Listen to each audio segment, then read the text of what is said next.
তাই ভাবলাম যে আপনাদের মাঝে শেয়ার করি। দেখতে পারতেছেন চারো সাইডেই পাহাড়, একেবারে খুবই সুন্দর প্লেস।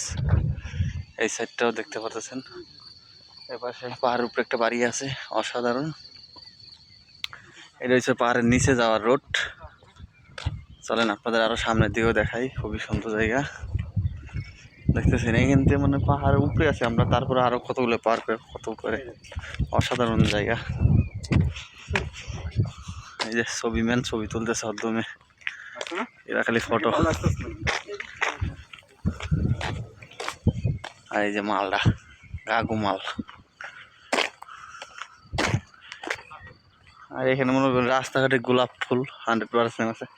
বাংলাদেশি মায়েরা থাকলে তো কদম প্রপোজ করে দেই। গোলাপ ফুল আছে সুন্দর সুন্দর, দেখেন কি পরিমাণে। যে গোলাপ ফুলের চারা দিছে প্রচুর পরিমাণে, একটু নিয়ে গোলাপ ফুল, এটা পুরোটাই গোলাপ ফুল গাছ।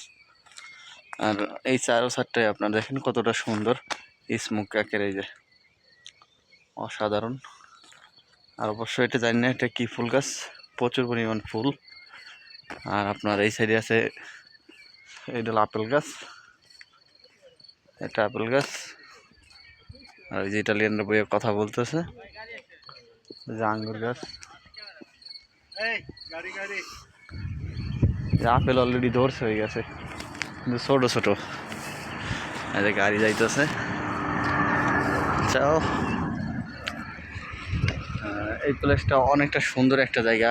এখানে আজকে ফার্স্ট টাইম এখানে ঘুরতে এলাম, খুবই সুন্দর একটা প্লেস। দেখতে পাচ্ছেন এখান থেকে আর এক পাহাড়ের উপরে ঘরবাড়ি, অসাধারণ একটা জায়গা। এই পাশটাও আপনার সম্পূর্ণরা এরা ওই ঘাসই চাষ করে বেশি, এখানে পাহাড় উপরে অত কিছু চাষ করে না। আর এদের সবচেয়ে ডিম গাছ আছে হলো ফল গাছ এদেশে। এই দেখতে পাচ্ছেন এইটাও ফল গাছ। এই আপনার এই যে ফল হয়েছে অলরেডি,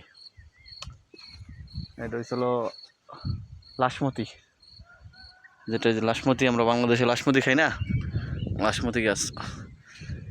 এই সাইডটা অনেকটা সুন্দর, দেখেন পরিবেশটা আজকে অনেকটা সুন্দর। ওইটাও আর একটা পাহাড়, ওইটা আমরা যে পাশে থাকি তার নিচে, মানে আমরা নিচে থাকি তো, ওটা তার উপরে বড় পাহাড়, বহুত বড় একেবারে। ওই মাথা থেকে শুরু করে একেবারে পুরোটাই ওই বন্দুক পাহাড়, অসাধারণ একটা জায়গা।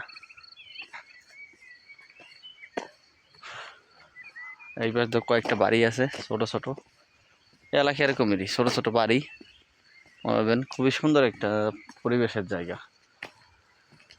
এটা ইটালির জেনোভা শহরের সিটির নাম হয়েছিল সাবোনা সিটি। এই জায়গার নাম হয়েছিল